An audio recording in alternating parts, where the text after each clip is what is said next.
Hey, it's Brandon here. I have consulted with over 1,000 real estate agents and agency owners one-on-one to understand what works and doesn't work so you don't have to.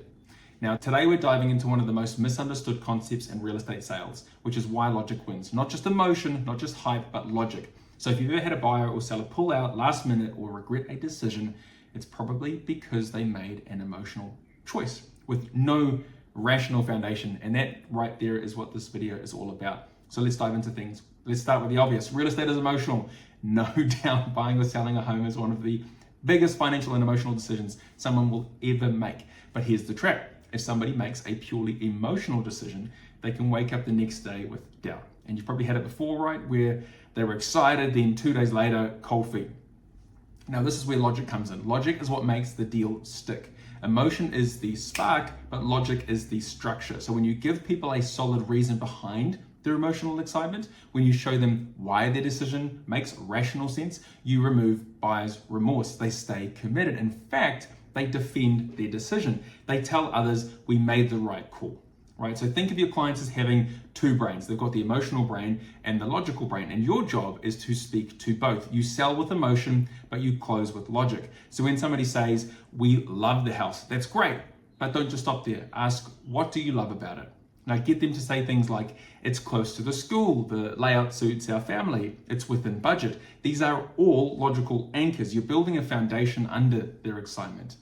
I love selling to higher level clients because the more experienced or successful your clients are, the more they lean on logic. So top tier buyers and sellers don't make decisions purely off vibes or emotion. They want market data, they want time frame logic, they want strategic reasoning. Now, if you can't speak that language, you lose credibility. And let's be clear, you don't need to sound like a robot. You just need to back the emotion with facts. So there's another benefit as well. Clients who decide logically are more likely to refer you. And why, you might ask, is because they can explain why they chose you. They can say they guided us with a plan. They didn't push, they explained. They knew the market inside and out. And that builds your reputation. Okay, so a real world example is I remember working with a client who fell in love with the house. It was actually a couple, and they fell in love with the house way over their budget. Emotion took over, and instead of saying no straight away, I slowed it down and said, let's talk through the numbers. If interest rates shift, what does that do for your, do to your repayments? If you put that money towards renovations instead, where does that land you? And 10 minutes later, they backed out of the emotional option, and they thanked me for it. They said, you saved us from making a bad move. And 3 months later, I sold them a better home that fit everything that they wanted, and they referred me 4 people. So here's how to start applying logic in your sales conversations.